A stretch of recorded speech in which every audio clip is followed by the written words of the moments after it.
और श्रावण का मिलन हमारे जीवन की सार्थकता के लिए।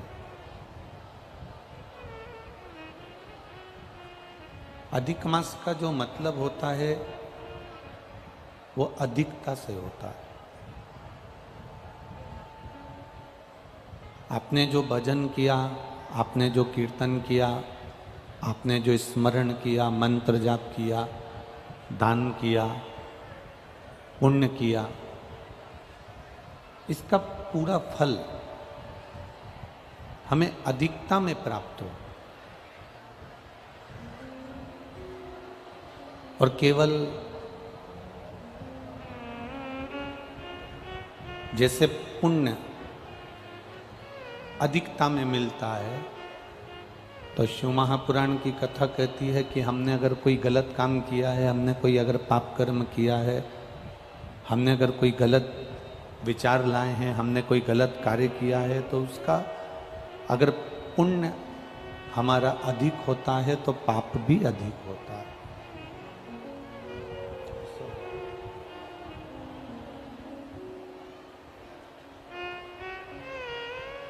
अगर हमारा पुण्य हमको अधिक मास के अवसर पर भजन का पुण्य ज़्यादा मिल रहा है, भक्ति का पुण्य ज़्यादा मिल रहा है, मंत्र जाप का पुण्य ज़्यादा मिल रहा है, नाम जाप का पुण्य ज़्यादा मिल रहा है, तो फिर अगर हमने कोई गलत कार्य किया है, हमने अगर झूठ बोला है, किसी को नुकसान किया है, किसी को अपशब्द कहे हैं, किसी को ताने दिए हैं, किसी को आड़ा टेढ़ा बोला है, तो उसका पाप भी तो हमारा दुगना होगा, उसका पाप भी तो हमारा अधिक होगा।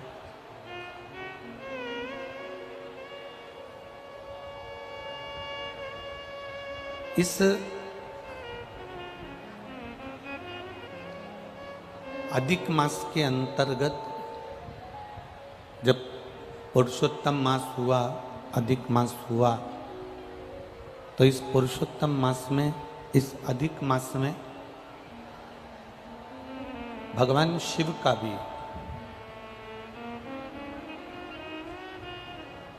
भगवान शंकर का भी एक अवतार हुआ है।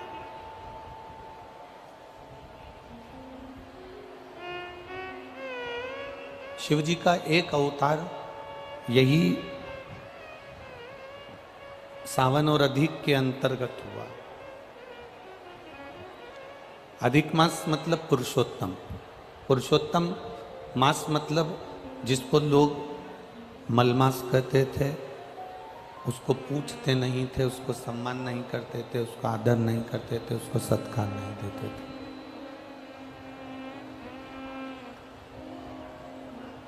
आपको पहले भी शिव महापुराण की कथा के अंतर्गत वर्णन किया गया है कि भगवान शिव के कई रूप, भगवान शंकर के कई स्वरूप संपूर्ण विश्व के कल्याण के लिए प्रकट हुए।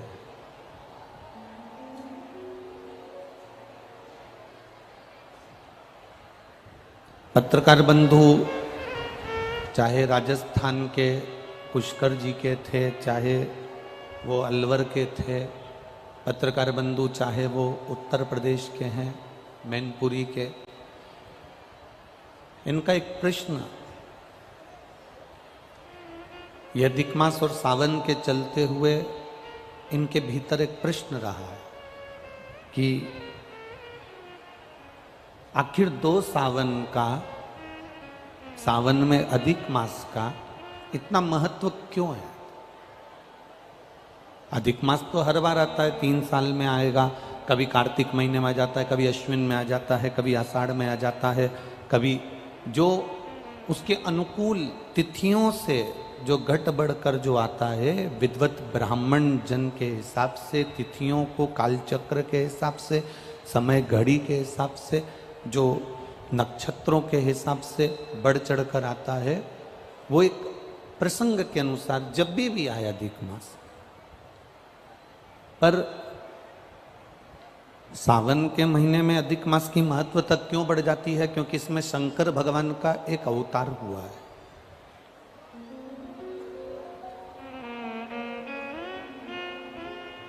शिव जी का एक स्वरूप, भगवान देवाधिदेव महादेव का एक स्वरूप इस सावन के महीने के अधिक मास के मिलन पर भगवान शंकर का एक स्वरूप प्रकट हुआ।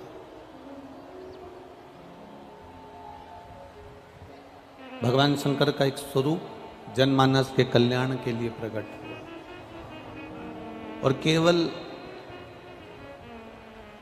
शिव महापुराण की कथा कहती है कि केवल वो संपूर्ण जनमानस के कल्याण से ही मतलब नहीं है, संपूर्ण देवताओं का भी, विश्व का भी, संसार का भी, जलचर, थलचर, वायुचर, जितने संसार के जीव हैं इन सब के कल्याण के लिए।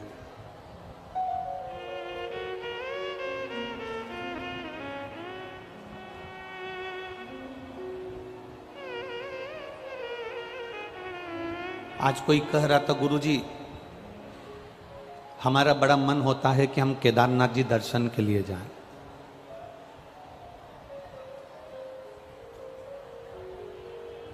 हमारा बड़ा मन होता है कि हम अमरनाथ जी दर्शन के लिए जाएं।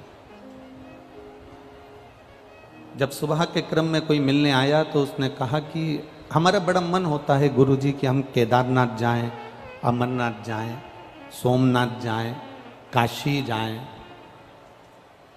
कुबेरेश्वर धाम सीहोर जाएं।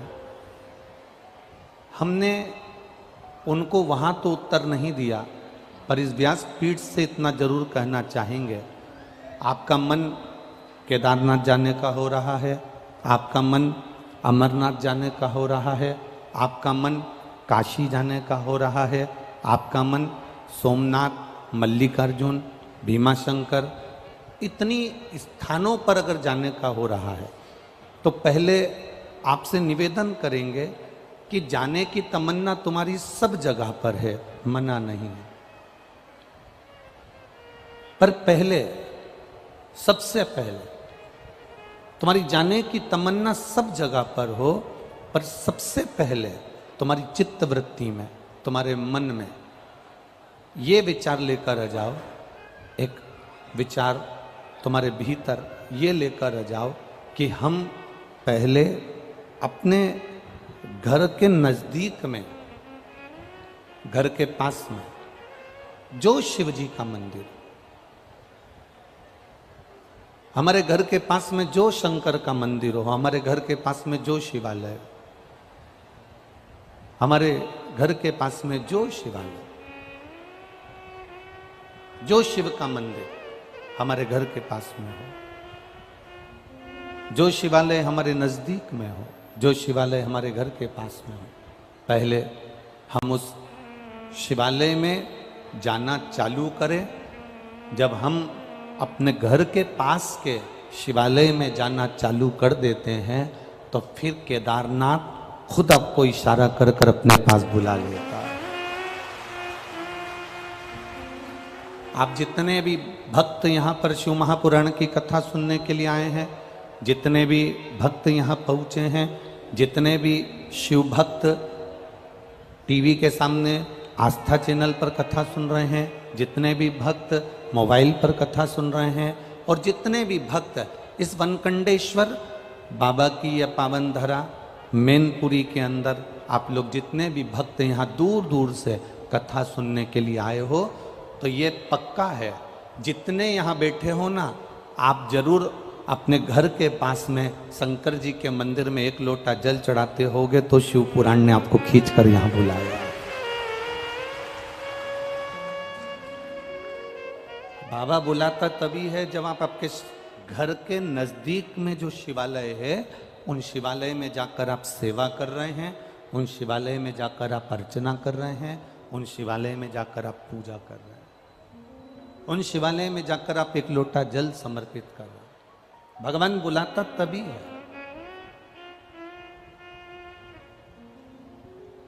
अच्छा, एक विचार करिए, आप जिस कॉलोनी में रहते हो, जिस मोहल्ले में रहते हो, जिस कॉलोनी में, मोहल्ले में, जिस वार्ड में रहते हो, जिस क्षेत्र में रहते हो, और उस क्षेत्र में अगर तुम रह रहे हो और तुम्हारे 4 घर छोड़कर किसी की शादी है और तुम उसे नहीं पहचानते, वो तुम्हें नहीं पहचानता, तो तुम्हें शादी में बुलाएगा क्या? जम के तो बोलो जरा, नहीं बुलाएगा ना। शादी में कब बुलाएगा वो? जब तुम्हारा उसके घर में आना जाना होगा, उससे पहचान होगी, उससे मिलना जुलना होगा। राम राम, सीताराम, जय श्री कृष्णा, श्री शिवाय नमस्तुभ्यम, हर हर महादेव, बोलबम का नारा, बाबा एक सहारा। जब तुम एक दूसरे से मिलोगे तब तो वो अपने घर की शादी में आपको बुलाएगा। अब केदारनाथ क्या है? शंकर जी का घर। अमरनाथ क्या है? शिव जी का घर। कैलाश मानसरोवर क्या है? शिव जी का घर।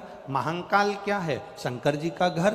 काशी क्या है? शिव जी का घर। सोमनाथ क्या है? शिव जी का घर। भोलेनाथ तुम्हें अपने घर में बुलाएगा जरूर, पर पहले उससे जल चढ़ाकर पहचान तो बना लो। अपने नजदीक के शिवालय में जाकर एक लोटा जल तो चढ़ा लो। जब हम अपने घर के नजदीक के शिवालय में जाते हैं, अपने घर के नजदीक के शिवालय में पहुंचते हैं, एक लोटा जल जब हम समर्पित करते हैं, तब जाकर मेरा महादेव भी अपने घर में तुमको बुलाकर तुम्हारा कल्याण कर देता है। ये हमारे ऊपर है। अब तुम अंदाजा लगा कर बैठे हो कि मैं कथा में जाऊंगी, मैं कथा में जाऊंगी, मुझे कथा में जाना है, मुझे शिव पुराण में जाना है। तुम ऐसे शिव पुराण में जा ही नहीं पाओगे। तुम शंकर जी के मंदिर में जाकर एक लोटा जल चढ़ाना प्रारंभ कर दो। तुम शिव जी के मंदिर में जाकर एक लोटा जल समर्पित करना प्रारंभ कर दो। जिस दिन तुम जल समर्पित करना प्रारंभ कर दोगे, उस दिन बाबा से तुम्हारी पहचान हो जाएगी, तुम बाबा के और बाबा तुम्हारे हो जाएंगे। फिर तुम्हारे को हाथ पकड़कर कुबेरेश्वर धाम तक लेकर आ जाएंगे, शिव महापुराण तक लेकर आ जाएंगे। ये लाखों की संख्या में, लाखों की संख्या में। आज प्रशासन भी कह रही थी, पुलिस प्रशासन से अधिकारी होन कह रहे थे कि गुरुजी इतनी भीड़ और इतना पानी गिरने के बाद तो लोग 5 मिनट नहीं ठहरते, और गजब पन्नी तोक के, पन्नी लगा लगा के, छाता पकड़ पकड़ कर और आराम से खड़े हैं, और बोल बम का नारा है, बाबा एक सहारा है। ये इनकी अविरल भक्ति है महाराज। ये समझ में नहीं आ रहा कि मैनपुरी को हो क्या गया, हुआ क्या है मैनपुरी को। अब कल की बात बोलो तो बोल दो, कहा है अध्यक्ष जी, बोल दे कहा है, पक्का चौहान जी बोल दे। मैं कल की बात, कल एक भैया ने एक पत्र लिखकर भेजा, वो पत्र कक्ष में है, आप चाहेंगे तो हम आपको दे देंगे। वो भैया ने पत्र में लिखा कि पूरे मैनपुरी वालों को देखकर मुझे 2 दिन से मेरा बीपी ऊंचा नीचा हो रहा है। तो उस पत्र में नीचे फिर लाइन लिखी थी, उस बीपी के ऊंचा नीचा होने का केवल इतना सा कारण है कि ये मैनपुरी के लोग कभी अपनी दुकान नहीं छोड़े, कभी अपना काम नहीं छोड़े, कभी अपने कार्य, परिवार में शादी हो तो दूसरे को भेज दे पर ये नहीं जाए। पर पहली ऐसी कथा है जिसमें मैनपुरी पूरा की पूरा उलट कर कथा में मिल रहा है। जो दिन में नहीं आते वो रात को पहुंच जाते हैं, जो रात को नहीं आते वो सुबह पहुंच जाते हैं। भैया ये बड़ी विचित्र विडंबना है।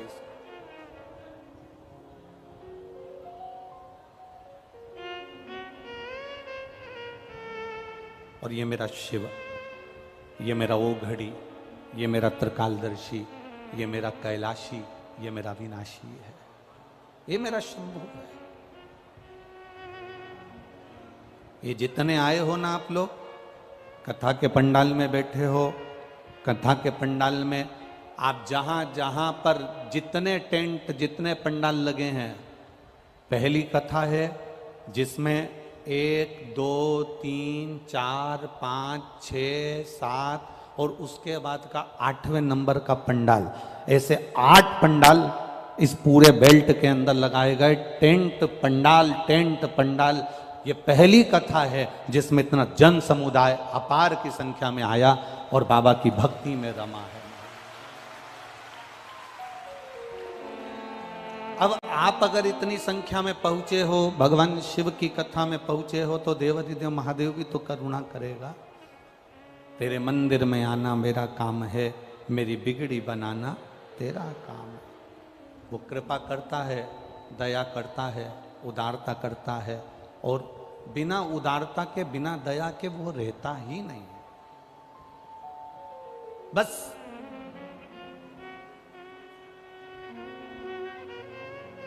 अपने विचारों पर पक्का रहिए।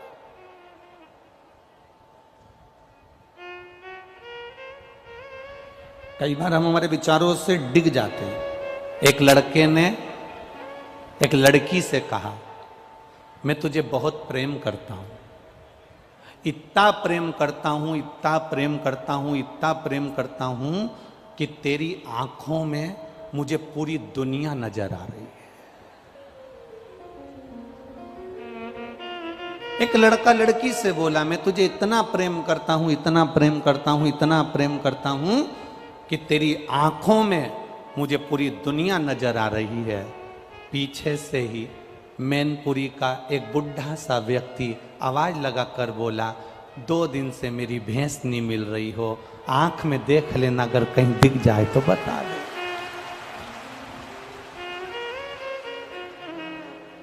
अब तुम इतना भी प्रेम मत करो कि भैंस आंख में देखना पड़े, इतना प्रेम नहीं। चित्त को परमात्मा में रमाने का प्रयास करो। जब तुम्हारा चित्त परमात्मा में रमना प्रारंभ कर जाएगा, जब तुम्हारा चित्त भगवान में रमना प्रारंभ कर जाएगा, भगवान खुद तुम्हें खींच कर केदारनाथ तक, कुबेरेश्वर धाम तक, महाकाल तक, उज्जैनी अवंतिका तक, काशी विश्वनाथ तक, मेरा बाबा तुम्हें खींच कर बुला लेगा। हमारे नजदीक के शिवालय में, हमारे नजदीक के शिव मंदिर में हम जाएंगे, तब तो हमारे बाबा से हमारी पहचान बनेगी। शंभु शरणे पड़े मांगू घड़ी रे घड़ी, दुख काटो दया करी में दर्शन आपो। आपकी पहचान आप शिव से बनाइए, आपकी पहचान आप शंकर से बनाइए।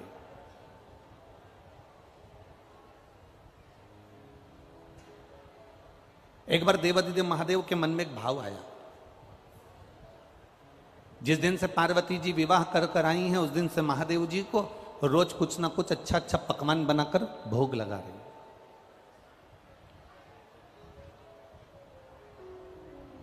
रोज प्रतिदिन कुछ ना कुछ ऐसा बनाती हैं मां, शिव जी को भोग लगा देती। आकड़िया की रोटी बनाई, काकड़िया की साग, पर से माता पार्वती जी पावे भोलानाथ, मन शिव रटोरे छोड़ दो कपट, मन शिव रटोरे, मन शिव रटोरे छोड़ दो कपट, मन शिव रटोरे। आकड़िया की रोटी बनाई, काकड़िया की साग, पर से माता पार्वती जी पावे भोलानाथ, मन शिव रटोरे छोड़ दो कपट, मन शिव रटोरे। अब पार्वती मैया रोज नए नए पकवान बनाती हैं, शिव जी को भोग लगाती हैं। बाबा भोलेनाथ जी रोज पकवान का भोग लगाते हैं, रोज पाते, रोज आनंद में रहते। पर जैसे जैसे पकवान, जैसे जैसे भोजन श्रेष्ठता में मिलता चले गया, जैसे जैसे श्रेष्ठता में पकवान मिलता चले गया, वैसे वैसे होता है। सुख अगर मिल गया, सुख अगर प्राप्त हो गया, तो भजन छूट जाता।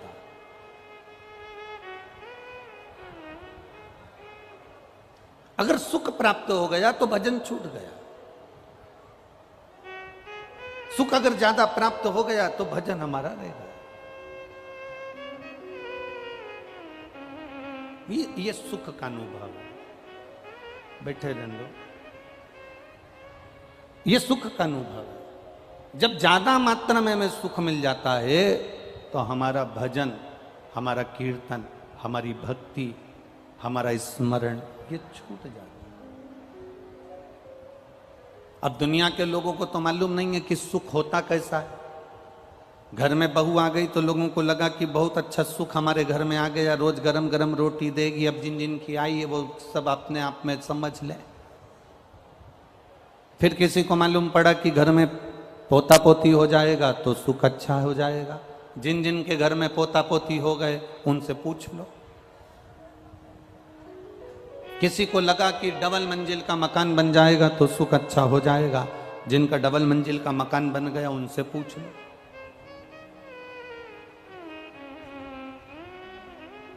सुख मिलता कहाँ है? सुख कैसा होता है? सुख की कल्पना कैसी होती है? सुख कैसा होता है? एक ट्रेन की तरह, रेल की तरह। स्टेशन पे तुम खड़े हो, वहां पर बोलने वाली मशीन नहीं लगी है कि इतनी बजे ये ट्रेन यहाँ पहुँचेगी, आधा घंटा लेट है, 15 मिनट लेट है, ट्रेन का नंबर ये है, ट्रेन का नाम ये है, वो ट्रेन 2 नंबर प्लेटफार्म पे पहुँचेगी कि 1 नंबर पे पहुँचेगी। वो मशीन, वो बोलने का स्पीकर स्टेशन पर नहीं लगा है। वो बोलने की मशीन स्टेशन पर नहीं लगी है। और जिस स्टेशन पर बोलने की मशीन नहीं लगी होती, जिस स्टेशन पर बोलने के स्पीकर नहीं लगे होते, जिस स्टेशन पर बोलने के लिए कोई माइक नहीं लगा होता, तो जो जाने वाला यात्री है ना, जिसको यहाँ से अपने मैनपुरी से जिसको आगरा जाना है, तो अगर मालूम पड़े मशीन नहीं लगी है, स्पीकर नहीं लगा है, तो जो भी ट्रेन आती है ना, तो जाने वाले व्यक्ति को यही लगता है कि मेरी आ रही है, अब आ रही है, आवाज आ रही है, आ रही है, आ रही है, आ रही है। और जो ट्रेन सामने आती है वो तो तुरंत निकल जाती, मालूम पड़ा ये तो मालगाड़ी है।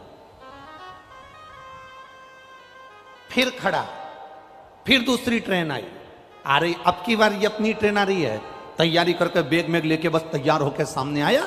इतनी देर में मालूम पड़ा कि ये तो दूसरी जगह जा रही थी, मालूम पड़े काशी जा रही है, अब ये बनारस जा रही है। तो फिर तैयार हुआ, आ रही है, आ रही है, आ रही है, आ रही है, और फिर ट्रेन चलते चलते मालूम पड़ा कि ये ट्रेन तो दूसरी जगह जा रही है। बस सुख भी ऐसा ही होता है। बचपन में लगता है कि जवानी में सुख मिलेगा, जवानी में लगता है कि अधेड़ी में सुख मिलेगा, थोड़ी 1-2 दुकान और खोल लूं फिर सुख की जिंदगी जीऊंगा, घर में बहू आ जाए सुख की जिंदगी जीऊंगा, पोता पोती हो जाए सुख की जिंदगी जीऊंगा, थोड़ा काम काज फैला लूं सुख की जिंदगी जीऊंगा। सुख आ रहा है, आ रहा है, आ रहा है। बचपन निकल गया, जवानी निकल गई, अधेड़ी निकल गई, बुढ़ापा आ गया, और बुढ़ापे में भी अभी भी काम ना करके बैठे हो, सुख मिलेगा। मालूम पड़े मुंडा से पूरा सोफा सेट निकल गया, आंखों से दिखना बंद, कानों से सुनना बंद, पाँव से चलना बंद, हाथ भी थर थर थर थर कांपे, गर्दन भी धीरे धीरे कांपे, और विचार करे कि सुख मिलेगा। सुख वो ट्रेन है, सुख वो ट्रेन है जो आती हुई लगती तो है कि ट्रेन आ रही है, हमारी आ रही है, हम बैठेंगे, हम चलेंगे, हम ट्रेन में बैठकर जाएंगे, पर वो ट्रेन दूसरे की निकल जाती है। सुख होता ही ऐसा है, हर बार लगता है बस ये वाला काम हो जाएगा ना मेरा, मेरे को अगर वहां का टेंडर मिल गया ना, सारा कर्जा चुका दूंगा, टेंडर मिले तो बस, अब की बार चुनाव आ रहा है ना, बस अब की बार तो अब की बार बस मालूम पड़े वो ट्रेन फिर निकल गए, वो टेंडर फिर निकल गए, फिर वो काम निकल गए, फिर वो बात निकल गई। अब वो सुख का अनुभव कर रहे हैं कि मिलेगा, पर शिव महापुराण की कथा कहती है आप अपने स्थान पर बैठे रहो, आप अपने जगह पर बैठे रहो, अगर कोई अनाउंसमेंट करने वाला भी नहीं है ना, तुम अपनी जगह पर बैठे रहो, तुम्हें उतावले होने की जरूरत नहीं है। तुम जहां पर बैठे हो तुम्हारी ट्रेन में बैठने वाले ढेर सारे होंगे, ढेर सारे होंगे, तो उसमें से जब सब एक साथ खड़े हो जाएं तब समझ लेना कि ट्रेन आ चुकी है और हमको बैठना है, तब तुम्हें अंदाजा लग जाएगा। अभी तुम बैठे रहो, भगवत भजन करते रहो, स्मरण करते रहो, पुण्य करते रहो, तुम आनंद से सेवा करते रहो। अगर तुम्हें चाहिए कि सुख की ट्रेन में मुझे बैठना है, तुम्हें चाहिए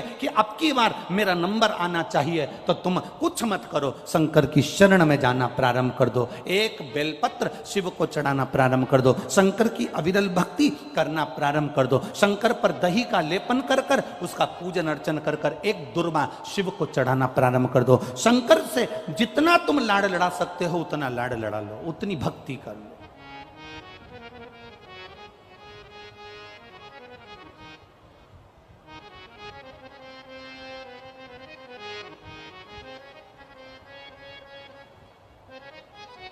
जो शंकर के मंदिर में झाड़ू लगा लेता है, जो शंकर के मंदिर में सफाई कर देता है, जो शंकर के मंदिर की रौनक रंगत बढ़ा देता है, जो शंकर के मंदिर में प्रकाश कर देता है, जो शंकर के मंदिर में उजियाला कर देता है। एक चोर शिवजी के मंदिर में कमंडल चुराने के लिए गया था और शंकर भगवान के मंदिर में से कमंडल चुराता है, खुद के कपड़े जला लेता है, शंकर भगवान उसको कुबेर का भंडारी बना देते हैं। जो शिव के मंदिर में रौनकता देता है, शंकर के मंदिर में सेवा करता है, शंकर के मंदिर में अर्चना। एक पत्र आया है, देखिए उस पत्र में क्या लिखा है। दृढ़ता भरोसा होता है तब शिव तत्व की प्राप्ति होती है।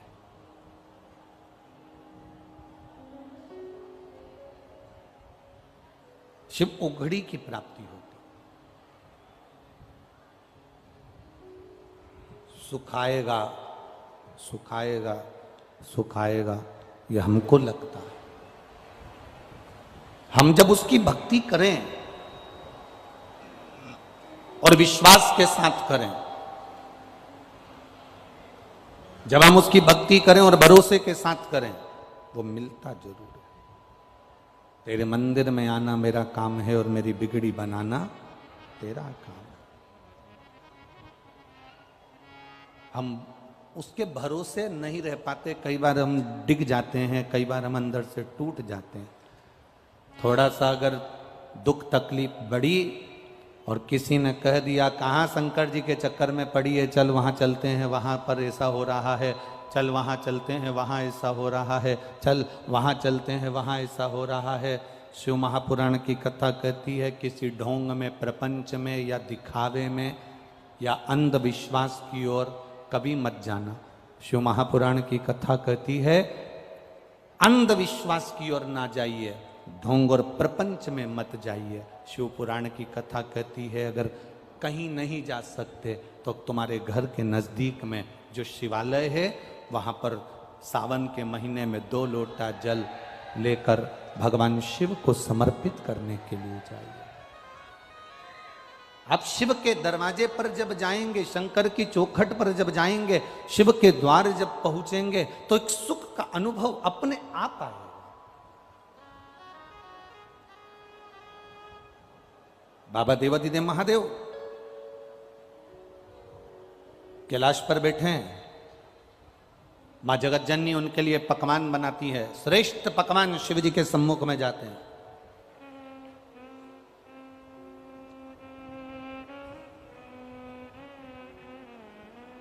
बाबा को पकवान से कोई मतलब नहीं। ये घर में जितनी बुजुर्ग माताएं होती हैं ना, घर में जितने बुजुर्ग होते हैं, बुजुर्ग माताएं होती हैं, बुजुर्ग लोग होते हैं, इनको तुम्हारे श्रेष्ठ पकवान से, इनको तुम्हारे श्रेष्ठ जो तुमने लड्डू, पेड़ा, गुलाब जामुन, इमरती, भजिया, पकोड़ा ढेर सारा बनाया हुआ है, उससे कोई मतलब नहीं है। इनको तुम्हारे पकवान से कोई मतलब, इनको तुम्हारे पकवान से कोई मतलब नहीं। इनको अगर मतलब है तो केवल एक चीज से मतलब है। आप घर के बुजुर्ग को लड्डू मत दीजिए, आप घर के बुजुर्ग को मिठाई मत दीजिए, आप घर के बुजुर्ग को नमकीन मत दीजिए, आप घर के बुजुर्ग को अगर कुछ अच्छा बनाकर नहीं दे सकते मत दीजिए। पर शिव महापुराण की कथा कहती है कि घर के बुजुर्ग को आपकी जिह्वा की, वाणी की मिठास जरूर दीजिए, वो जीवन का एक उन्हें आनंद दे जाए। आप मत दो उनको लड्डू, मत दो पेड़ा, मत दो उनको सामग्री, पर उनको उनके भीतर जो एक तत्व छुपा है सम्मान का, उनके भीतर एक तत्व छुपा है आदर का, वो आदर का तत्व तो दो। फिर वही बात आ गई, अरे मत बुरे कर्म कर बंदे वरना पछताएगा, भगवान की आंखों से तू बच नहीं पाएगा, तू बच नहीं पाएगा। अरे ओ अज्ञानी मत करना, अरे ओ अज्ञानी मत करना, तेरे कर्म का फल भी तू ही पाएगा, जैसा किया तूने तेरे आगे आएगा। मत बुरे कर्म कर बंदे वरना पछताएगा, भगवान की आंखों से तू बच नहीं पाएगा, तू बच नहीं पाएगा। मकान किस किस ने बनाए? अपने अपने मकान में कौन कौन रहता? अपने अपने घर में, किराए के मकान में नहीं, अपने घर में। जम के जरा हाथ तो उठाओ, हाँ रख लो रख लो।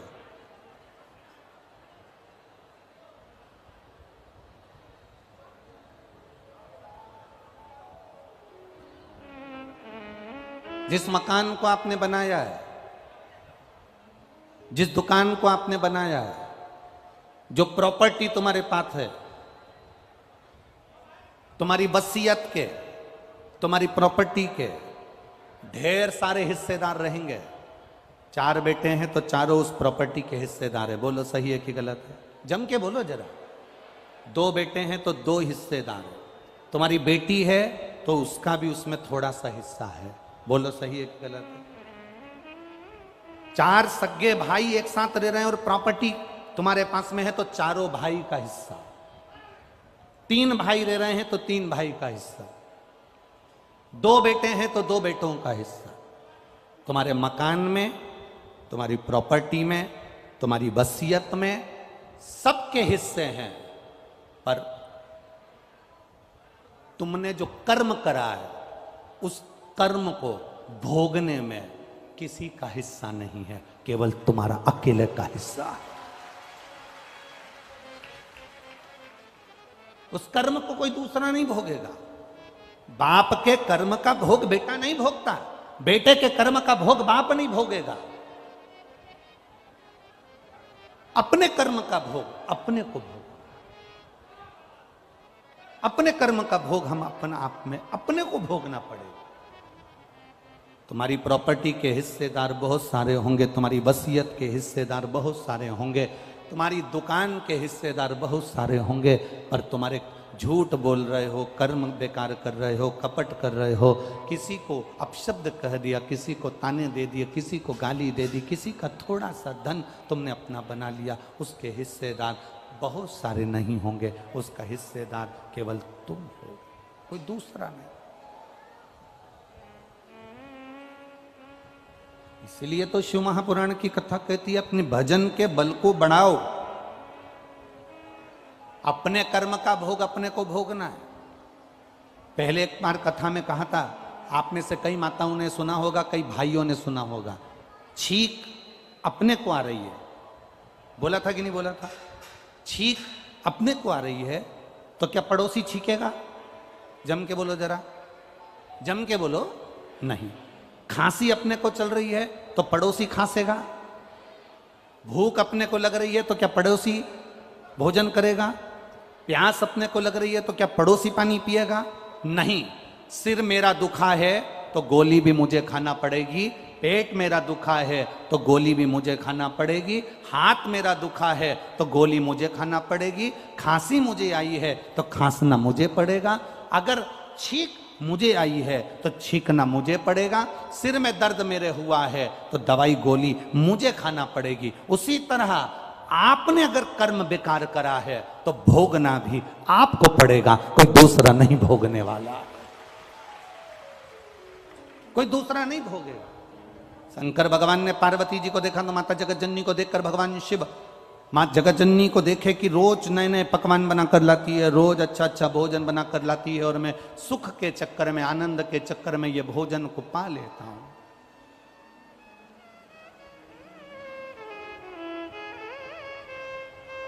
ये सारा सुख के चक्कर में मैंने भोजन जो मिला है ये कहीं मेरे को तकलीफ ना दे जाए। दवा खाने कौन जाता है?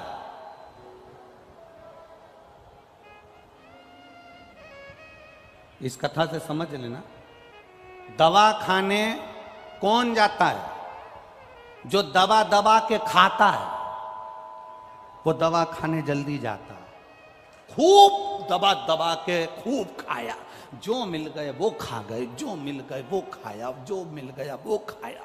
जो दबा दबा कर खाता है वो जल्दी से, बोलो बोलो जम के, दवा खाने जाता। आपने अगर खाने पर कंट्रोल कर लिया, भोजन पर कंट्रोल कर लिया, थोड़े से अपनी जिह्वा पर कंट्रोल कर लिया तो तुम्हें दवा खाने जाने की जरूरत नहीं पड़ेगी। क्योंकि दुनिया का सबसे ज़्यादा रोग, बीमारी, तकलीफ ये पेट से होती है। ये पेट में हम जैसा आहार ग्रहण करते हैं वैसा हमारा व्यवहार हो जाता है। दवा खाने वही जाता है जो दबा दबा कर खाता है। जिस दिन तुमने दबा दबा कर खाना बंद कर दिया, थोड़ा बहुत आहार लो जो शरीर के लिए जरूरी है, थोड़ा बहुत पाओ जो शरीर के लिए श्रेष्ठ है।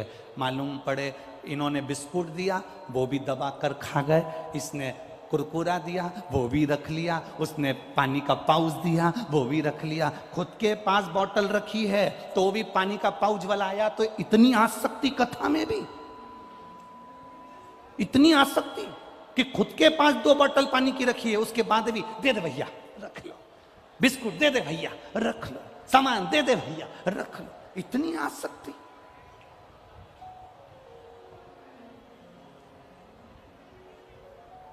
लेने आए थे शिव महापुराण की कथा और लेकर जा रहे हो बिस्कुट और कुरकुरा।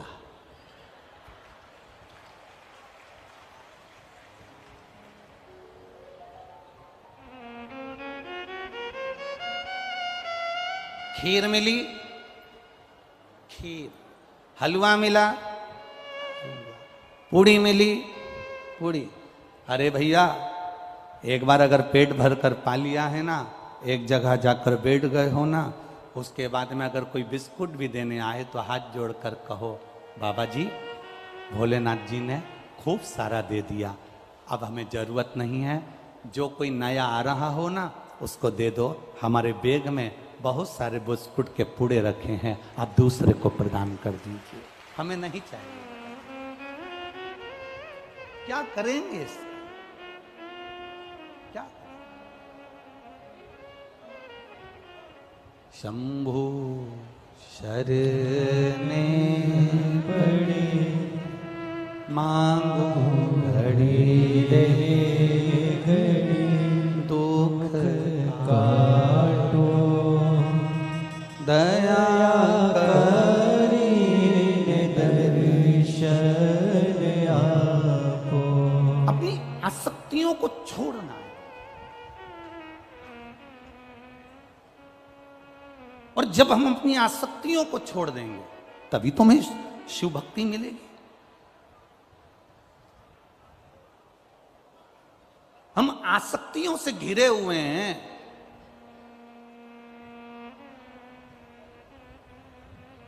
हम आसक्तियों से चारों तरफ से घिरे हुए हैं।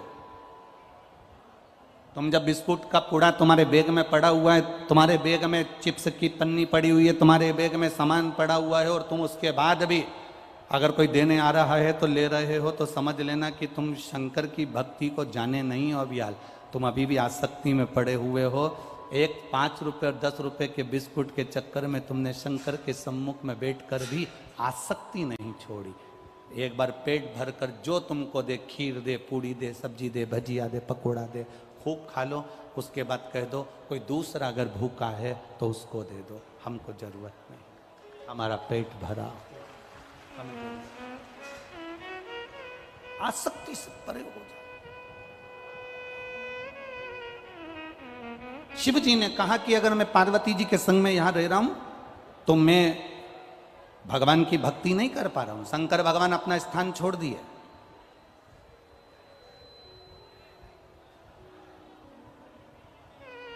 और शिव जी एक वन क्षेत्र में चले गए। नंदी साथ में पीछे पीछे गया। बाबा ने कहा नंदी से तू कहां मेरे साथ आ रहा है? नंदी कहता है मैं आपको नहीं छोड़ सकता।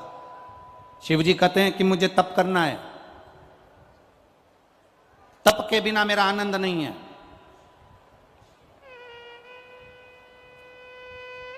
तीन घंटे की कथा में 6 घंटे का तप है तुम्हारा। 3 घंटे पहले, 3 घंटे बाद का भी तुम्हारा तप है। आज पानी गिरने के कारण बस जितने भी श्रोता भाई बहन इधर उधर हैं सब खड़े खड़े, कब से खड़े हैं इंतजार में। और जब से खड़े खड़े शिव महापुराण की कथा का रसतत्व ग्रहण कर रहे हैं। ये तप है तुम्हारा, ये साधना है तुम्हारी।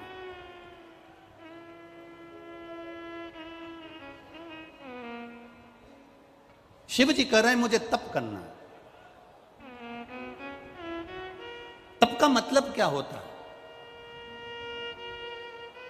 एक व्रत कर लेना तप कहला जाता है।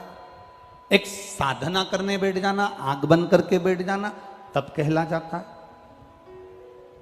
नेत्र बंद कर कर बैठे हुए हो क्या तप कहला जाएगा? ना ना ना ना, शिव महापुराण की कथा कहती है इसको तप नहीं कहा गया। तप किसको कहा गया? जहां बैठे हैं और बैठने के बाद में किसी का भी स्मरण ना आए, केवल जिसकी भक्ति में बैठे हैं उसको तुम याद करो और वो तुम्हें याद करे, तो समझ लो कि तुम्हारा तप हो गया, तुम्हारा व्रत हो गया, तुम्हारी साधना हो गई। एक हरतालिका तीज का व्रत मेरी माताएं करती हैं। यहां पर होता है कि नहीं होता वो मालूम नहीं है हमको। होता है यहां पर हरतालिका तीज का व्रत माताएं करती हैं। और जब हरतालिका तीज का व्रत करती हैं, उस व्रत के अंदर पूजन का क्रम होता है। एक रात्रि में आप लोग जो पूजन का क्रम करते हो, कितनी बार पूजन होती है उसमें? 4-5 बार ऐसे कुछ क्रम है उसके अंदर। तो पूजन का क्रम आप करते हो। अब पूजन के क्रम आप कर रहे हो तो कई माताएं तो ऐसी होती हैं कि जो हरतालिका तीज का व्रत करती है, पूजन करती है, आराधना करती है, उसका चित्त कहीं दूसरी जगह लगता नहीं है। भगवान की आराधना में, पूजन में, सामान में, सामग्री में लगाना, भगवान की पूजन की तैयारी करना, पूजन के लिए जाने की तैयारी करना, भगवान की भक्ति में खो जाना। और कहीं कहीं की ऐसी होती है कि बस पहली पूजन का इंतजार करती है कि जल्दी से पहले नंबर की पूजन हो जाए और मैं जल्दी से चाय पी जाऊं। अब हमने कई लोगों से पूछा कि इसमें लिखा है हरतालिका तीज की कथा में कि दूध पीने से बिल्ली बनते हैं और ज़्यादा बोलने से मेंढकी बनते हैं और सोने से अजगरी बनते हैं, तो तुम चाय क्यों पी रही हो? तो कहती हैं किताब में चाय का नहीं लिखा है। किताब में सब लिखा है पर चाय का नहीं लिखा। चाय का इसमें वर्णन नहीं है, इसलिए हम चाय पी रहे। शिव पुराण कह रही है भगवान शंकर की भक्ति। तुम तप करो। शंकर भगवान तप करने के लिए वन क्षेत्र में चले गए। वन क्षेत्र में बैठकर मेरे देवादिदेव महादेव ने जब तप करना प्रारंभ करा, नंदी से कह दिया सुन नंदी, मैं यहां तप कर रहा हूं, किसी को मत बताना कि कोई आया है। और अगर पार्वती कोई परिवार का व्यक्ति आ जाए तो तेरे मुख को तू हिला देना, तेरे गले में पड़ी हुई घंटी से मैं समझ जाऊंगा कि परिवार का कोई व्यक्ति मुझे लेने के लिए आ गया। अब भगवान हजारों वर्ष का तप करने के लिए बैठ गए और हजारों वर्ष का तप करने के लिए बैठे। उसी समय पर माता पार्वती जी ने श्री गणेश जी और सदानंद कार्तिकेय जी को बुलाकर कहा कि तुम्हारे माता पिताजी ना जाने कहाँ चले गए। भगवान गणेश जी से कहा, सदानंद कार्तिकेय जी से कहा जाकर जरा पता करो शंकर भगवान गए कहां पर है, शिव जी कहां है, जाओ जरा जल्दी से मालूम करो। अब कार्तिकेय बाबा भगवान श्री गणेश जी दोनों गए पिताजी का पता लगाने के लिए। ढूंढते ढूंढते एक वन क्षेत्र में पहुंच गए और उस वन क्षेत्र में गणेश जी ने स्त्री का रूप ले लिया। उस वन क्षेत्र में षडानंद कार्तिकेय जी ने भी स्त्री का रूप लिया। गणेश जी ने भी चुंदड़ी ओढ़ ली, षडानंद कार्तिकेय जी ने भी चुंदड़ी ओढ़ ली। गणेश जी गणेशी बन गए, कार्तिकेय कृति बन गए। दोनों बनकर वन क्षेत्र में घूम रहे थे। तभी शिव जी के श्वास की गर्जना भगवान गणेश और षडानंद कार्तिकेय को हो गई। पर होने के बाद दोनों भूल गए कि रास्ता कौन सा है, किस मार्ग से हम आए थे और किस मार्ग से हमको जाना है। अब रास्ता भूल गए तो इन्होंने अपनी माता को याद करा। माँ ने विचार करा, पार्वती जी ने मेरा गणेश नहीं आया, मेरा षडानंद कार्तिकेय नहीं आया। अब पार्वती जी गणेश को भी ढूंढने जा रही हैं, कार्तिकेय को भी ढूंढने जा रही हैं और शंकर भगवान को भी ढूंढने जा रही हैं। तो एक वन क्षेत्र में जाने से पहले पार्वती जी ने भिलनी का रूप रख लिया।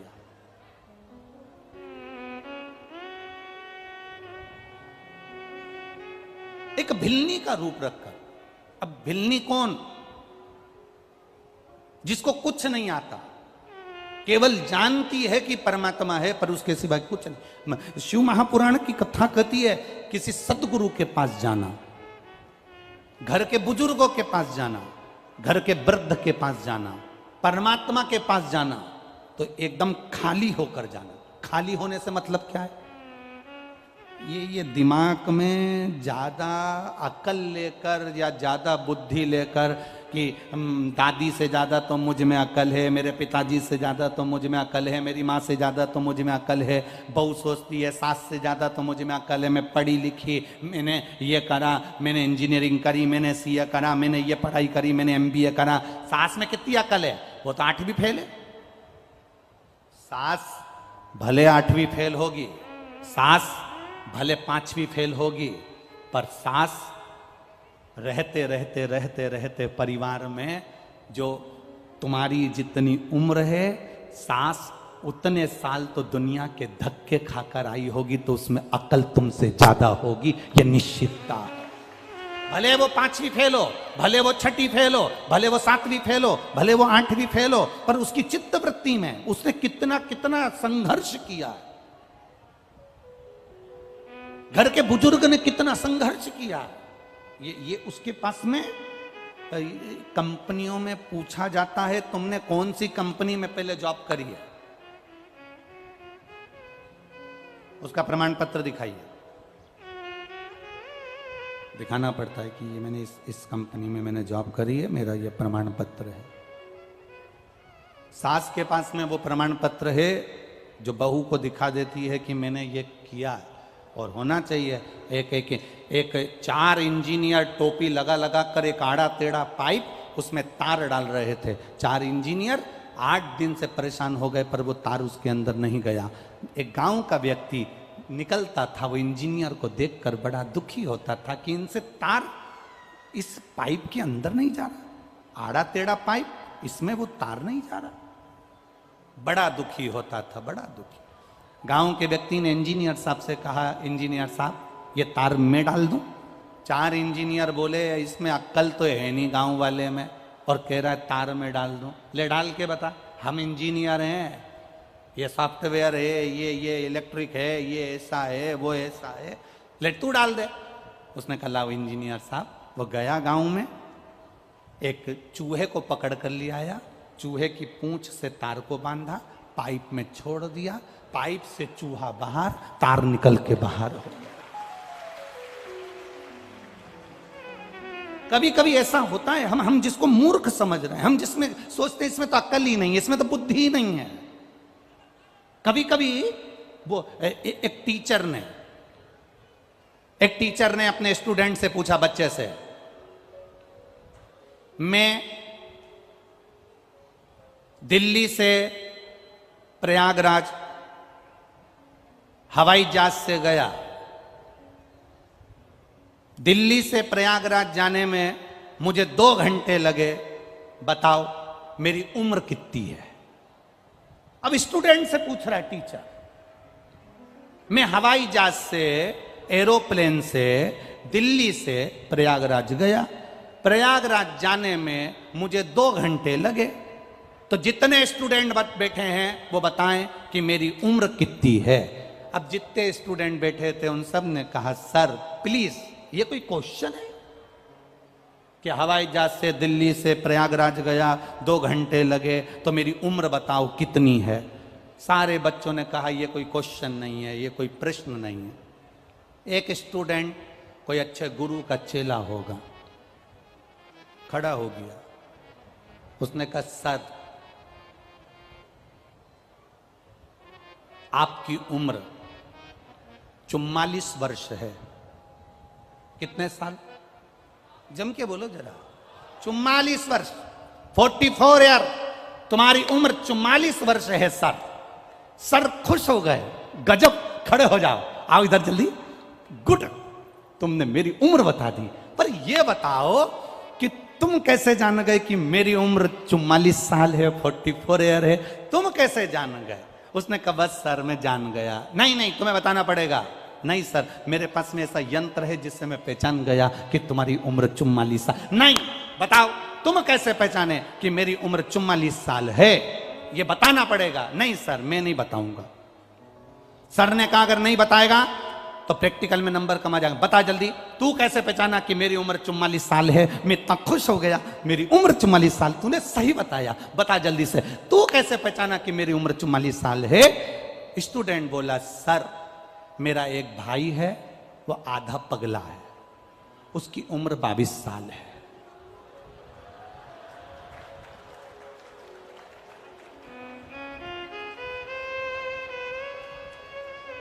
मेरा एक भाई है, वो आधा पगला है, उसकी उम्र कितनी है? 22। तो तुम्हारी कितनी? मतलब तुम पूरे ही पगले हो। इसमें उसको अंदाजा आया, उसकी चित्त भक्ति में अंदाजा आया। ए बाबा, ढूंढने निकली माता पार्वती। खाली होकर जाइए शिव के पास में। बहुत अहंकारी बनकर नहीं, बहुत अभिमान रखकर नहीं, बहुत धनपति नहीं, बहुत वैभवपति नहीं, शंकर की कथा में जाना, शिव महापुराण की कथा में जाना, भगवान की भक्ति में जाना, तो खाली होकर जाना। खाली। आज तो आप कथा 2 बजे से 5 बजे तक सुन रहे हो इस पावन प्रांगण में। कल की कथा टीवी पर तो 2 बजे से 5 बजे तक आएगी, पर यहां इस कथा स्थल पर जो कथा होगी कल की, वो सुबह 8 बजे से 11 बजे तक होगी।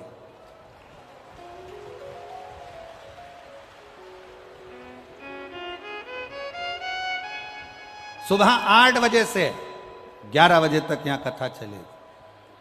और ध्यान देना, कथा टीवी पर 2 बजे से 5 बजे ही आएगी, पर भक्त सुबह 8 बजे से 11 बजे तक।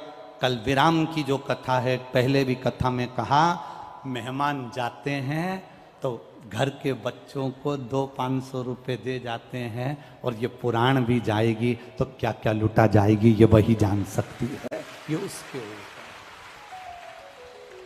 परंतु हम ये बात हम बाद में कह सकते थे, अब तुम सब चिंता में पड़ गई, सोच में।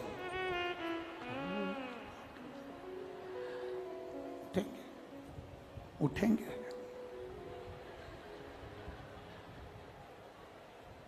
उठेंगे। अब निवेदन है, घर में झगड़ा करके मत सोना। एक पति पत्नी आपस में झगड़ा कर लिए, और झगड़ा कर कर पति को पहले कहीं जाना होता था तो पत्नी से कह देता था, तो पत्नी जगा देती थी। आज ऐसा झगड़ा हुआ पति पत्नी में, तो पति ने एक पर्ची में लिख दिया कि सवेरे मेरे सर एयरपोर्ट पे आ रहे हैं और मुझे सुबह जल्दी 5 बजे एयरपोर्ट पहुंचना है, तो तुम मुझे सुबह 4 बजे जगा देना। पर्ची पे लिख के उसने पत्नी के पलंग पर जो तकिया था वहां रख दिया। पत्नी ने पढ़ा, ठीक है। दूसरे दिन वो सुबह 9 बजे उठा। उसने उठते से ही गुस्सा करना चाहा कि तूने मुझे जगाया नहीं, पर पास में एक पर्ची पड़ी थी, 2 पर्ची पड़ी थी, 3 पर्ची पड़ी थी, उसमें लिखा हुआ था उठ जाओ 3 बज गई है, उठ जाओ 3:30 बज गई है, उठ जाओ 4 बज गई। अब जैसा तेरा गाना वैसा उसका बजाना। तुम ऐसा झगड़ा करके मत सोना, नहीं तो सवेरे तुम्हें कोई उठाए नहीं। तुम तो क्योंकि रात को 10-11 बजे तो तुम यहाँ से जाते हो, हैं आते हो रात को। मैनपुरी के लोग यहाँ रात को आते हैं ना, तो खूब मेला का आनंद लेने के लिए, दर्शन करने के लिए, भक्तों के भजन का आनंद लेने के लिए अब जाए और मालूम पड़े सवेरे 8 बजे मुझे जाना है, जाना है, जाना है, जाना है, तो सुबह कल कथा का समय सुबह 8 बजे से 11 बजे तक रहेगा और टीवी पर 2 बजे से 5 बजे तक रहे। चित्त वृत्ति में रहे, खाली होकर जाइए शिव के द्वार पर। कोई अभिमान नहीं, कोई अहंकार नहीं, कोई आसक्ति नहीं, कोई वासना नहीं, कोई काम नहीं, कोई लोभ नहीं, कोई तृष्णा नहीं, एकदम खाली होकर जाइए। और जो शिव के द्वार पर खाली होकर जाता है, गुरु के दरवाजे पर, बड़ों के दरवाजे पर, बड़ों के पास जो एकदम खाली होकर गया, उसको सब मिल गया, सब कुछ।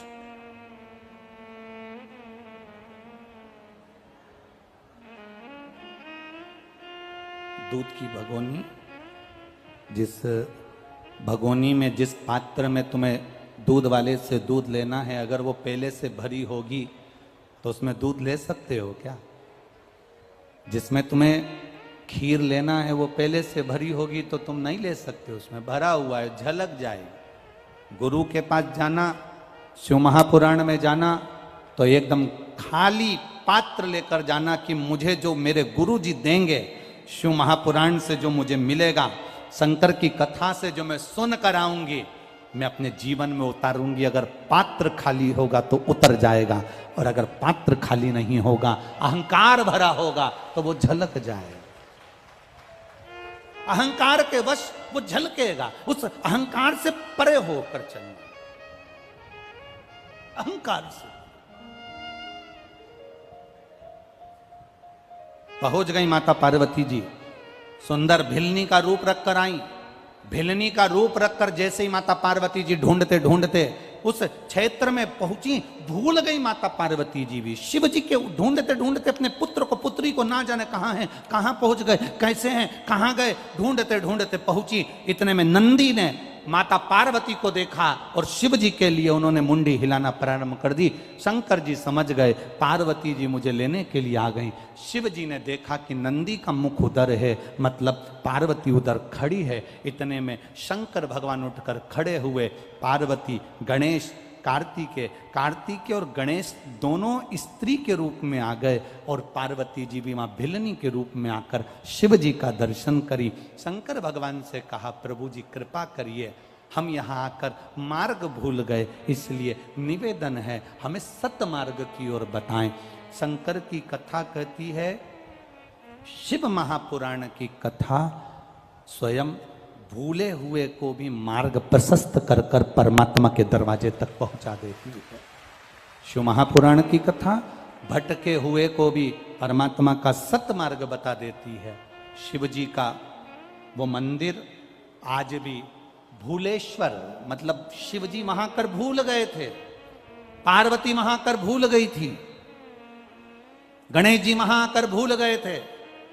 सारी दुनिया में केवल एक मंदिर है भूलेश्वर महादेव का, जहां पर ये भूलेश्वर महादेव, पूना से सोलापुर के बीच में एक शंकर का मंदिर आता है भूलेश्वर महादेव का, जहां पर भगवान शंकर के मंदिर में गणेश जी स्त्री के रूप में हैं, कार्तिकेय जी स्त्री के रूप में हैं और पार्वती जी भिलनी के रूप में विराजमान हैं। जहां पर नंदी भगवान शिव से कह रहे हैं, ये भूमि भूलेश्वर बाबा यहां कर हम भूल गए, ऐसी कृपा करो कि इस स्थान पर जो आए और एक लोटा अगर जल भूले से भी चढ़ा कर चले जाए तो वो संसार सागर में कभी ना भूले, परमात्मा के सतमार्ग की ओर चलता रहे। वो भूलेश्वर महादेव। कभी आप लोग अगर पुणे जाएं, महाराष्ट्र में अगर पुणे की ओर जाएं, तो पुणे से लगभग 70-80 किलोमीटर की दूरी पर भूलेश्वर महादेव का एक मंदिर पड़ जाता है, जहां पर पहुंचकर भगवत भजन की एक कीर्ति बढ़ जाती है, एक आनंद की अनुभूति बढ़ जाती है।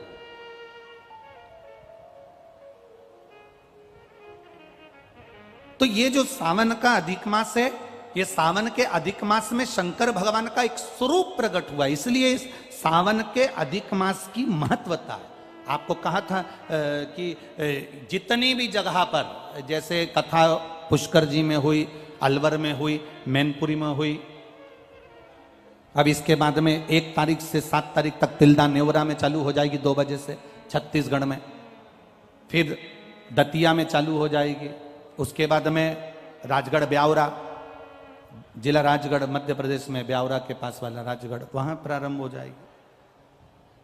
फिर वापिस एक कथा छत्तीसगढ़ में प्रारंभ। जितनी कथा सावन के महीने में जिसको मिली है, बाबा देवादिदेव महादेव की कृपा से जिसको मिली है अधिक मास से जुड़ी हुई सावन के महीने की कथा, अपने भाग्य की सराहना करना और अपने को किस्मत वाला समझना कि भगवान शंकर का एक अवतार, श्रंभेश्वर अवतार, यह अधिक मास और सावन के मिलन में हुआ है। शिव का एक अवतार, शिव जी का एक नाम पड़ा था श्रंभेश्वर महादेव,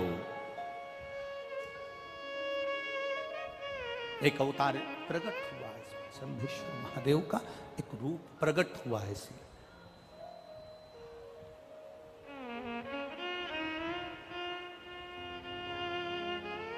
इसलिए आप लोगों से बारंबार हम कहते रहे हैं महाराज,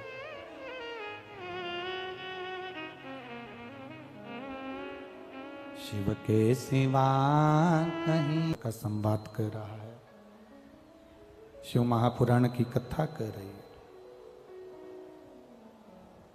जब प्रहलाद के लिए भगवान नरसिंह का रूप धारण किया,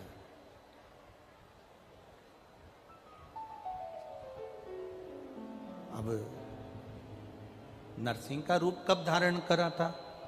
क्योंकि हिरण्यकशिपु ने मांगा ही ऐसा था कि ना नीचे मरूं, ना ऊपर मरूं, ना अंदर मरूं, ना बाहर मरूं, ना अस्त्र से मरूं, ना शस्त्र से मरूं, ना दिन में मरूं, ना रात में मरूं, ना नर से मरूं, ना पशु से मरूं, ना 12 महीने में मरूं, तो एक अधिक कर अधिक मास में मारा।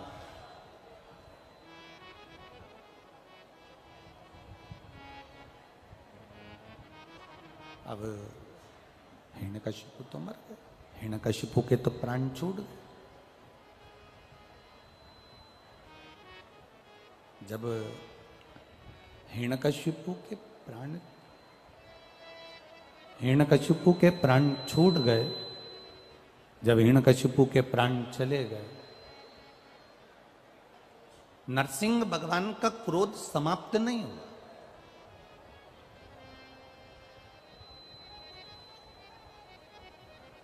इतना क्रोध नरसिंह जी में था, इतना क्रोध था, इतना क्रोध। घबराए देवता, इतना क्रोध नरसिंह जी में भरा हुआ था। अब जब नरसिंह जी में इतना क्रोध था कि भगवान नरसिंह जब बैकुंठ में प्रवेश करे, तो बैकुंठ में प्रवेश करते से ही बाबा आवाज पकड़ रहा है, नरसिंह जी जैसे ही बैकुंठ में प्रवेश करे, अपने बैकुंठ में जैसे ही जाने लगे, तो लक्ष्मी जी भी बैकुंठ छोड़कर चली गई।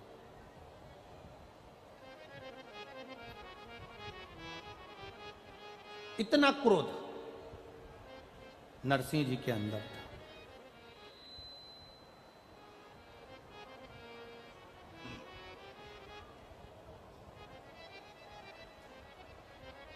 अब नरसिंह जी उसी क्रोध में इंद्रलोक पहुंच गए।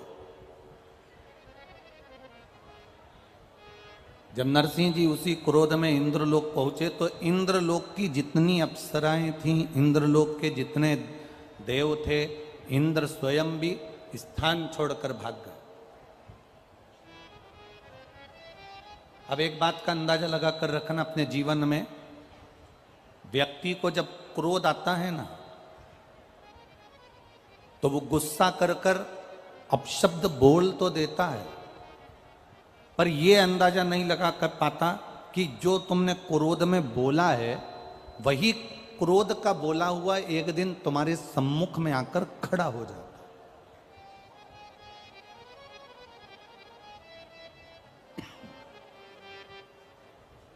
तुम्हारा बोला हुआ एक दिन तुम्हारे सामने ही आ जाता है।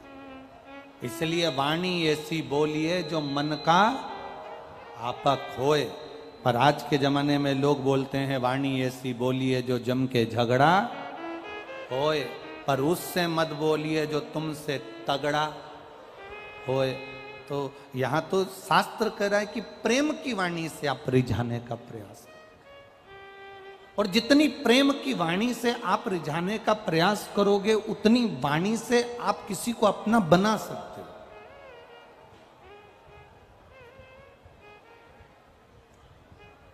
जितना प्रेम परोस सकते हो उतना प्रेम दीजिए।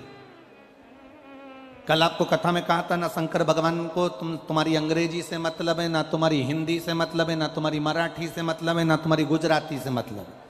शंकर जी को ना तुम्हारी तमिल भाषा से मतलब है, ना तुम्हारी मद्रासी से मतलब। शंकर भगवान को ना तुम्हारी गुजराती चाहिए, ना तुम्हारी अंग्रेजी, ना हिंदी चाहिए। शंकर भगवान को तो तुम्हारी जो प्रेम की भाषा होती है, हृदय की,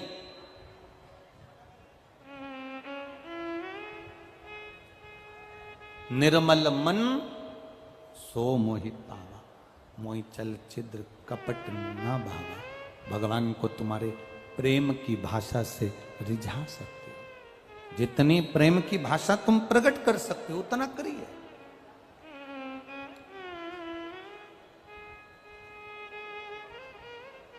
जब प्रेम की भाषा हम देंगे तो हमको मिलेगा।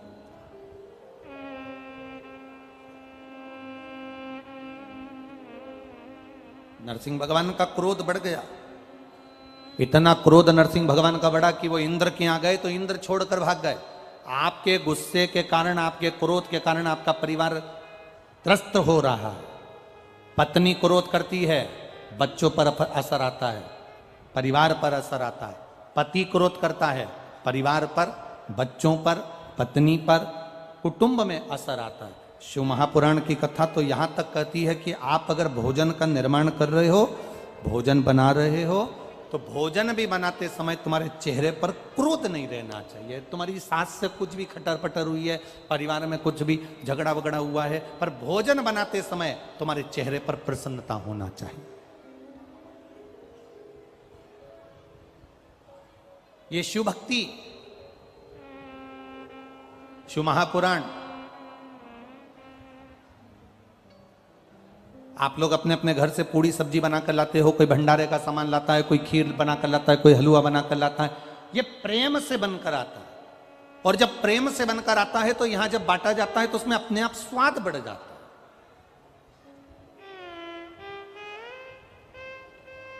शिव कथा का एक नियम, इसका नाम है कुबेरेश्वर महादेव। बैठे हो, ये मैनपुरी में हम आज तक कभी नहीं आए थे, पहली बार आपसे मिलना हुआ है, पहली बार मिलना हुआ। आप लोगों ने टीवी पर कथा सुनी है कि नहीं सुनी? सुनी है ना।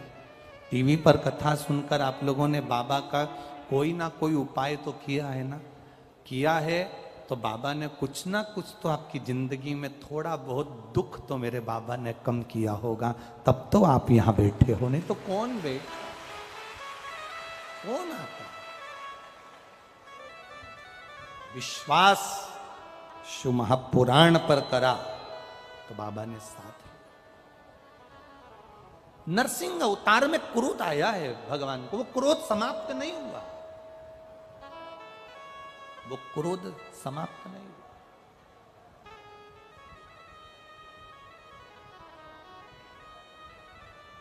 क्रम चालू हुआ। क्रोध चलते चलते चलते चलते इंद्रदेव के पास, वायुदेव, वरुण देव, गरुण देव, सारे देवता इकट्ठे होकर देवाधिदेव महादेव के पास पहुंचे। बाबा बाबा, शिव जी की स्तुति, शंकर भगवान की प्रार्थना किसी के दूसरे ने जो बताई वैसी नहीं करना, अपना दिल करे ना वैसे भगवान की प्रार्थना करो।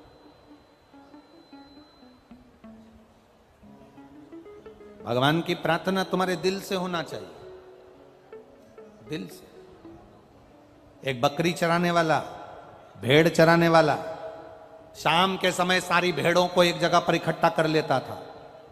भेड़ों के बाल में से बैठे बैठे जूं निकालता था। जूं निकाल कर कहता था, राम जी तुम्हें वन में रहते रहते बहुत सारी जूं पड़ गई होगी, एक बार तुम मेरे पास आ जाओ, मैं सारी जूं निकाल दूंगा तुम्हारी। बस वो बैठे बैठे यही बोलता रहता था कि राम जी तुमको भी जूं पड़ गई होगी, मैं निकाल दूंगा। एक संत वहां से निकल रहे थे, उन्होंने उसका शब्द सुना, संत को क्रोध आ गया। कैसा मूर्ख है, भगवान को क्या जूं पड़ती है, हर कुछ बोल रहा है, पागल हो गया है। संत ने एक थप्पड़ रखकर उस भेड़ चराने वाले को, बकरी चराने वाले को मारा और कहा, आज के बाद ऐसा शब्द मत बोलना कि राम जी को जूं पड़ गई होगी। तेरे में अक्ल नहीं है, हर कुछ बोल देता है कि राम जी मेरे पास आ जाओ, तुम्हें जूं पड़ गई होगी, मैं तुम्हारी जूं निकाल दूंगा। ये कोई शब्द होता है? उसने बोलना बंद कर दिया। 4 दिन निकल गए, माता सीता जी ने भोजन नहीं किया। राम जी ने सीता जी से पूछा, तुम भोजन नहीं कर रही हो, क्या बात है? सीता जी कहती हैं, एक बेचारा बकरी चराने वाला था, भेड़ चराने वाला, शाम को बकरी और भेड़ों को इकट्ठा कर कर उनकी जूं निकालता था और बड़े प्रेम से कहता था, राम जी वन में रहते रहते तुमको जूं पड़ गई होगी, मैं तुम्हारी जूं निकाल देता हूं। उसको प्रार्थना करना नहीं आती, उसको संस्कृत के शब्द नहीं आते, उसको हिंदी के भी वाक्यों को बोलना नहीं आता, वो कोई संबोधन बोलना नहीं जानता, वो स्तुति करना नहीं जानता, बस वो प्रेम से कहता है कि तुम्हें जूं पड़ गई होगी, मैं जूं निकाल देता हूं। मुझे बहुत अच्छा लगता था प्रभु। राम जी ने हनुमान जी को बुलाया, हनुमान जाओ, जिस संत ने उस बकरी चराने वाले को बोलना बंद करा है, जरा उसका इलाज करके आओ। हनुमान जी जाकर एक गदा का प्रहार किए, संत चित्ते पड़े। संत ने पूछा, मेरी गलती क्या है? हनुमान जी बोले, जाकर बोल उस भेड़ बकरी चराने वाले को, तेरे दिल से तू जैसी स्तुति करना चाहे वैसी कर। राम जी दिल की स्तुति देखते हैं, बनाई हुई स्तुति राम जी नहीं देखते। राम बनाई हुई स्तुति नहीं देखते। मेरे भोलेनाथ तुम्हारी बनाई हुई स्तुति से प्रसन्न नहीं होते। जिस दिन तुम्हारे दिल में आ जाए और तुम शंकर जी के मंदिर में जल चढ़ाने के लिए जाओ, उस दिन तुम बाबा से प्रार्थना दिल से भी कर सकती हो। बाबा बाबा, ओ भोलेनाथ जी, शंभू, जल चढ़ा चढ़ा के सावन के महीने में ठंड लग रही होगी तेरे को। बाबा बहुत ठंड लग रही है, आज मैं जो दिया लगाऊंगी ना, उसमें हाथ लगाकर तेरे को सेक दूंगी, ठंड नहीं लगेगी तेरे। कभी दिल करा करे, बहुत सारी बेलपत्री पड़ी हो ना तो बाबा को ढक दो, बाबा ठंड नहीं लगेगी इसलिए मैं ढक रही। कभी कभी गणेश जी और कार्तिक पर हाथ रखकर कह दो, बाबा जैसे ये तेरे 2 पुत्र हैं ना, वैसी मैं तेरी बेटी हूं बाबा, पर बहुत दुखी हूं बाबा। बाप अपनी बेटी को दुखी देख सकता है क्या बाबा? बाबा बहुत तकलीफ में हूं, तेरे बेटों की तरह मुझे भी मान लेना बाबा। तेरी बेटी अशोक सुंदरी की तरह मैं भी हूं ना बाबा, बहुत दुखी हूं बाबा, तू सुन ना बाबा। तेरा मैंने पशुपति व्रत भी करा था बाबा, पर हो सकता है मुझसे कोई गलती रह गई हो ना, तू मुझसे खुश नहीं हुआ। पर पिता है ना तू मेरा, पिता पिता होता है। बेटी चाहे कैसी भी हो ना बाबा, पर पिता कभी अपनी बेटी से नाराज नहीं होता। बाबा आज एक बेलपत्री मैं तुझे चढ़ा कर जा रही हूं, ये समझना तेरी बेटी अपना हृदय, अपना दिल तुझे देकर जा रही है, तो संभाल लेना बाबा। दिल से कहो उसको, स्तुति दिल से होना चाहिए। दिखावे से शिव के मंदिर कभी मत जाओ। मेरे महाकाल कालाधिपति, मेरे महाकाल बाबा अपने बेटे को भूल गए क्या? मेरे महाकाल बाबा अपनी बेटी को भूल गए क्या? महाकाल बाबा, ये बेटा ये बेटी दोनों बाहें पसार कर तुझे बुला रहे हैं, एक बार गले से लगा लेना मेरे महाकाल। आएगा, लगा लेगा गले से मेरा महाकाल।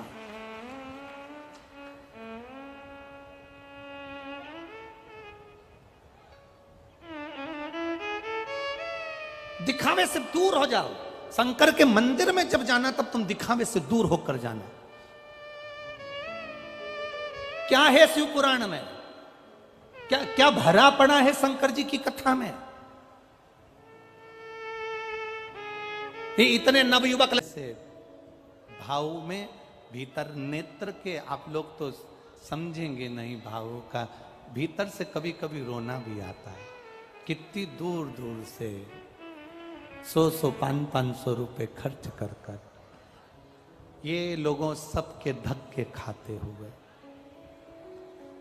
1 किलोमीटर आधा किलोमीटर दूर गाड़ियों को रोक देना। मैं उत्तर प्रदेश सरकार को, मैनपुरी की collector, SP, SDM, DSP, TI, जितना पुलिस बल लगा है इनको धन्यवाद देना चाहूंगा। पहली कथा है जिसमें इतनी 5 गाड़ियां रोकी जा रही है, आपको दंडवत प्रणाम है। इतनी कथा बाची, उसमें पहली कथा है जो इतनी नजदीक में गाड़ियां रोकी जा रही हैं। नहीं तो हम जहां जहां कथा करने गए वहां 1.5 2 किलोमीटर दूर तक लोगों को पैदल चलना पड़ता है। मैं यहाँ के कलेक्टर, एसपी और उत्तर प्रदेश सरकार को बहुत बहुत साधुवाद देता हूं जिन्होंने नजदीक में गाड़ियां लगाई। नजदीक आप कहो उससे दिल से, आपकी चित्तवृत्ति उसमें रमना चाहिए।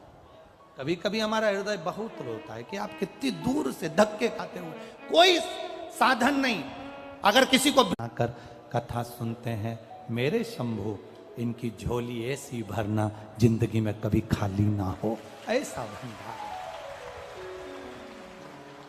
जिस कार्य के लिए, जिस भाव के लिए, जिस दिल से आप आए हो, जिस भरोसे के साथ आए हो, वो भरोसा हम फिर कहेंगे, परिवार पर भरोसा करोगे वो टूट सकता है, रिश्तेदारों पर भरोसा करोगे वो टूट सकता है, यहां तक हम पर भी भरोसा करोगे तो टूट सकता है, पर मेरे भोलेनाथ पर भरोसा करोगे तो कभी नहीं टूटेगा, वो टूटने नहीं देगा।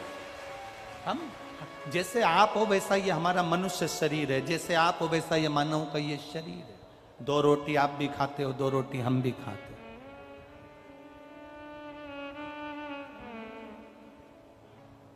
आप लोग ज्यादा आइटम बनाकर खा लेते होगे, हम मूंग की दाल और रोटी खा लेते हैं।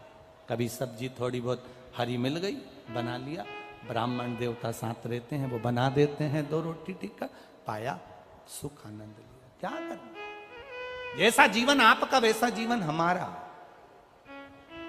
हम फिर कहें, सीहोर वाले पर भरोसा ना करिए, पंडित प्रदीप मिश्रा पर भरोसा मेरे महादेव पर करना, भरोसा 1 लोटे जल पर करना, भरोसा 1 बेलपत्री पर करना, भरोसा तुम्हारे शिव पर करना, वो टूटने नहीं देगा, ये निश्चितता है।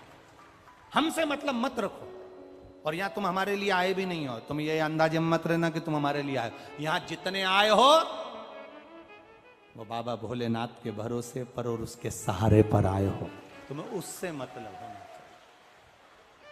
और अधिक मास के सावन की यह कथा में विश्वास के साथ कहकर जाते हैं, ये जो इतने इतने पत्र तुमने भेजे हैं, नीचे ढेर लगा हुआ है, ये भरोसे के पत्र हैं, और वो पत्र खाली नहीं, साधारण नहीं, आपकी भक्ति का प्रतीक।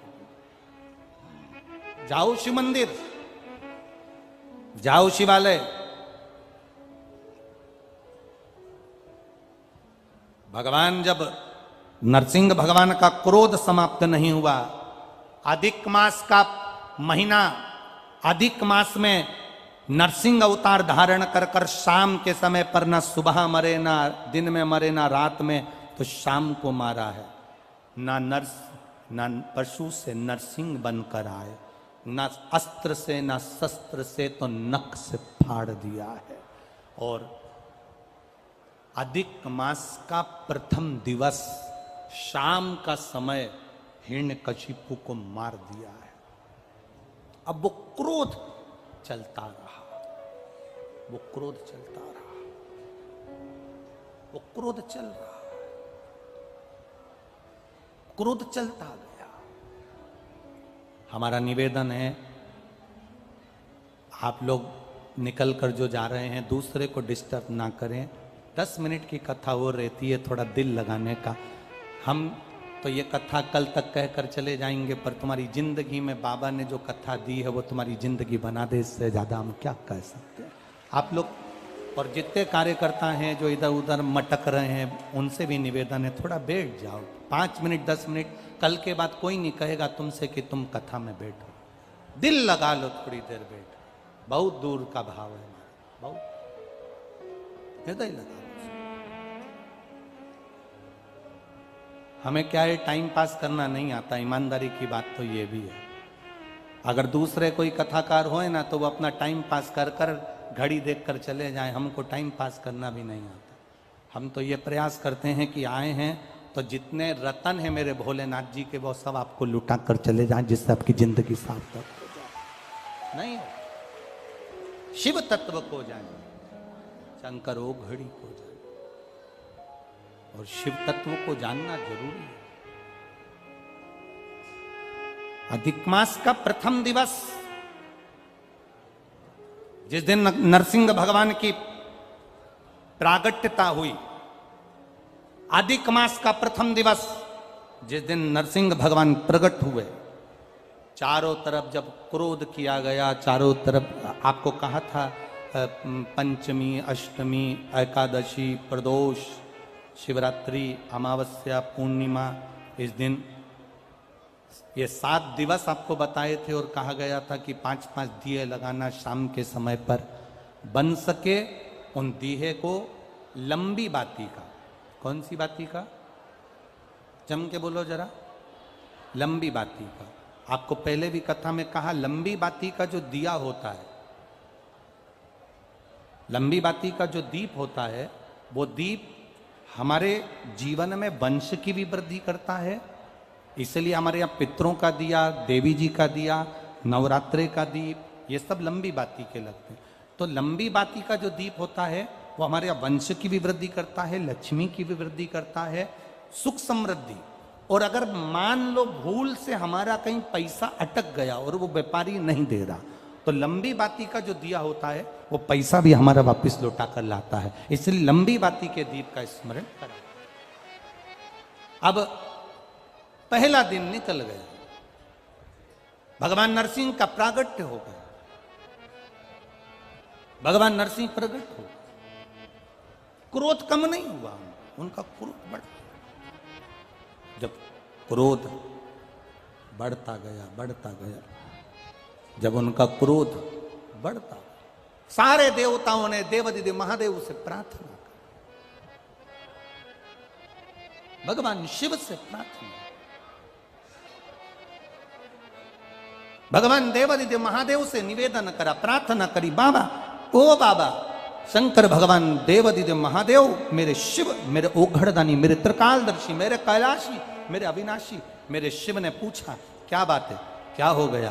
प्रभु, बात केवल इतनी सी है, आपसे निवेदन केवल इतना सा। नरसिंह भगवान को क्रोध आ रहा, और नरसिंह भगवान को क्रोध आ रहा है, नरसिंह जी को जब क्रोध आ रहा है तो आपसे केवल प्रार्थना इतनी सी है कि आप नरसिंह जी के उस क्रोध को समाप्त करें। पूरा अधिक मास का महीना पूरा की पूरा निकला,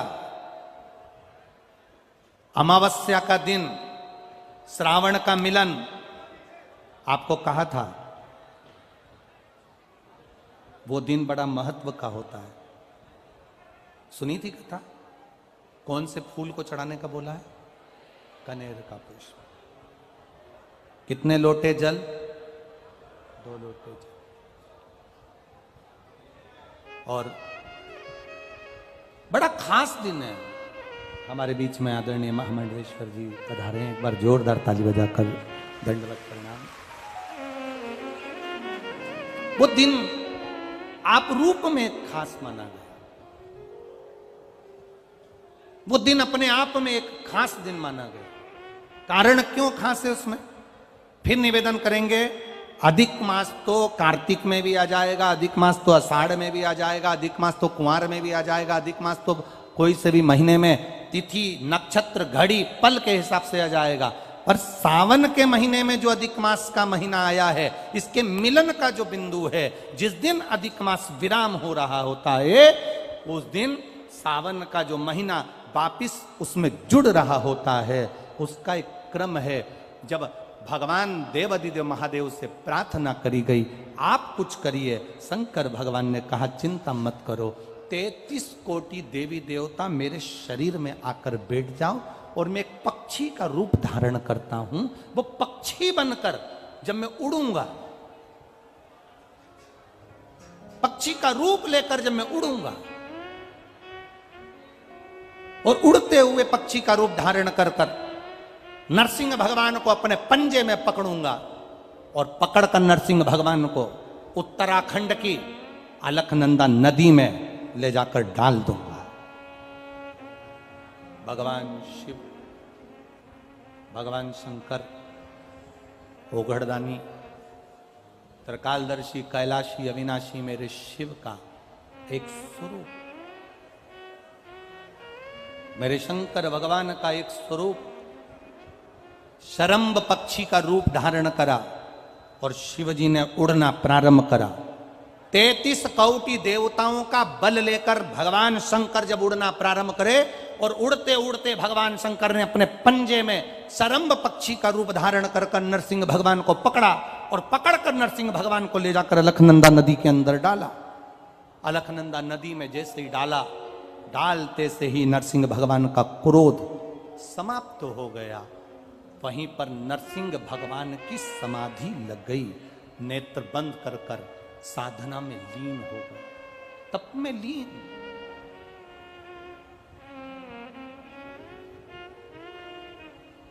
और नरसिंह भगवान की तप साधना, नरसिंह भगवान की समाधि, नरसिंह भगवान की तप साधना वहां लग गई। अखंड तप में नरसिंह भगवान डूब गए।